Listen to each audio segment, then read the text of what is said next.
Hello guys! Ako si Kuya Gesmo at ito ang aking channel. Today, mag-quick unboxing tayo itong bago release ng Infinix, itong Hot 50.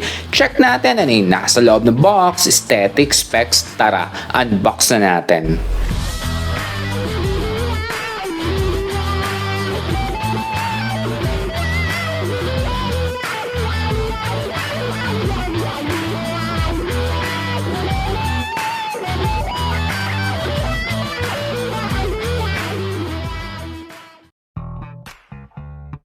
Bago sa unit, check muna natin ano ang nasa loob ng box. Sa loob, itong game coupon, warranty card,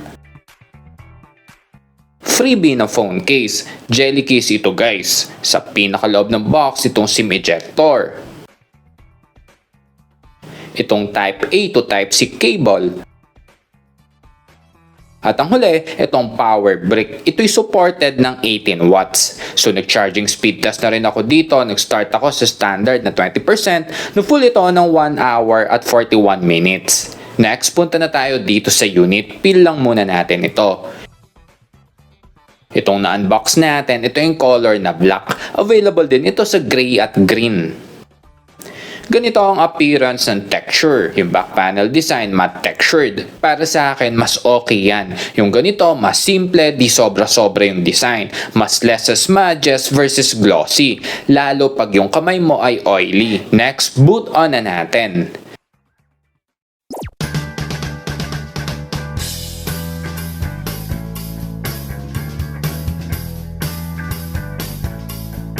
Napansin ko, meron yan nakalagay na screen guard or screen protector. Next, punta na tayo sa specs. Ang screen size nito ay 6.78 inch na Full HD Plus na IPS display. Pros yan kasi naka full resolution, naka punch hole screen din. Meron pa rin kasing matigas ang ulo na gumagamit pa rin ng notch lalo sa ibang brand.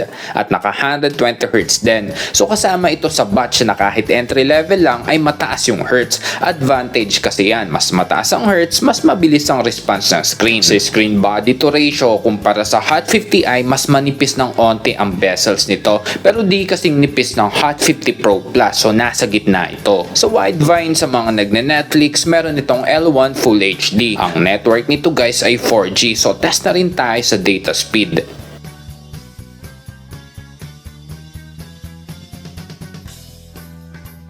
Ito'y supported ng OTG, supported din ng 5 GHz ng Wi-Fi, Android 14 version ang nandito. Supported din ito ng NFC. Sa selfie camera naman ay 8 megapixel. Ito yung sample ng picture.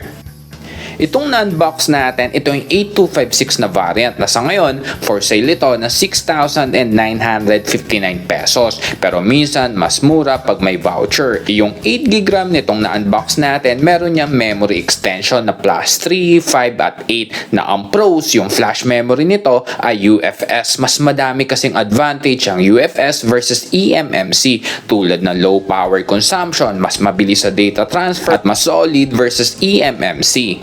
Ang main shooter nito ay 50 megapixel sa 1440p. Iwas umay yung design ng camera modules kasi nakapila sila sa isang diretso. Pero pagkakaalam ko ay single shooter lang naman talaga ito. Yung ibang mukhang camera ay decoration lang yan.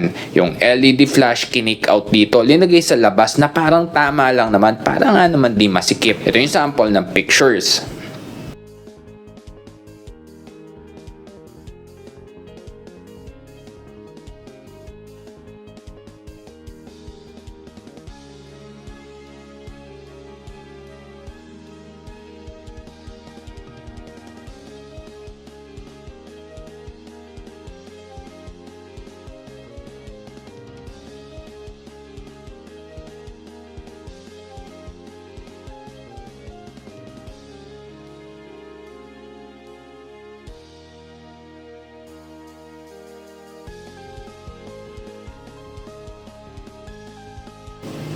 So video settings ang meron dito ay 720, 1080 at 2K resolution. Sa 1080p lang meron 60fps, sa iba ay 30fps lang. Pakita ko na rin yung camera features na available. Nag-check din ako ng video stabilization. Ang cons wala dito guys, masyadong maalog.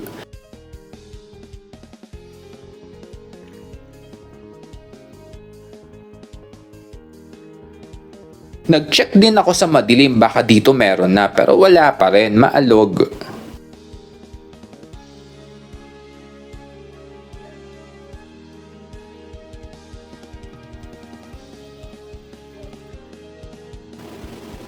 Ang video zoom at photo ay parehong hanggang 10 times. So 10 times low quality ng image.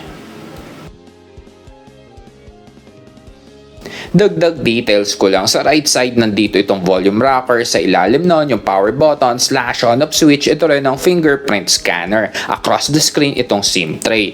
Triple card slot ang nandito. Na ang pros, ito ay rated IP54, so safe ito sa mga rider na kahit biglang umulan na hindi agad nila matatanggal yung phone nila sa pagkakamount. Moving on, sa ilalim itong speaker grill, charging port, primary mic at 3.5 jack. Sa taas walang nakalagay.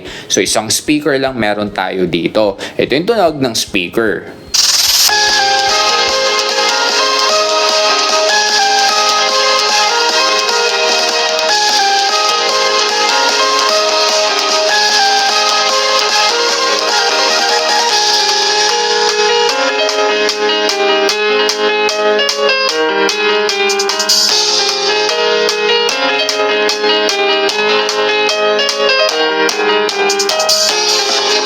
Kung sa lakas, oo malakas, pero matalas nga lang yung treble. Ang chipset nito ay Helio G100 na octa-core na ang performance score ay...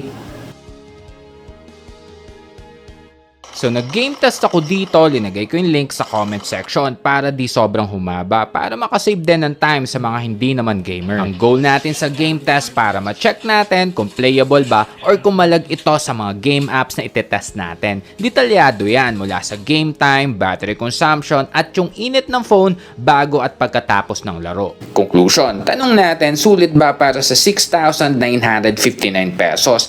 Para sa akin, medyo sakto lang kumpara sa ibang mga sikat na brand. Category talaga neto ay entry level, pero marami din naman pros. Di perfect, pero meron ka ng malaking storage, 8 GB of RAM, decent camera, G100 chipset, so palag ito sa mga games. At meron itong TÜV certification, pero di ko lang nagustuhan dito yung walang video stabilization. Maganda sana yung quality ng camera. Ang pwedeng alternative dito, lalo naka-sale ngayon, dikit sa specs at mas mura. Kasi halimbawa, gusto mo talagang meron video stabilization, ito yung Infinix Hot 40 Pro at Tecno Spark 20 Pro. Sa Tecno, naka 12 GB RAM ka pero nasa 6,400 pesos lang. Predecessor nga lang. So yun lang guys, hanggang sa mga susunod na unboxing and review. Ako si Kuya Gizmo, a peace.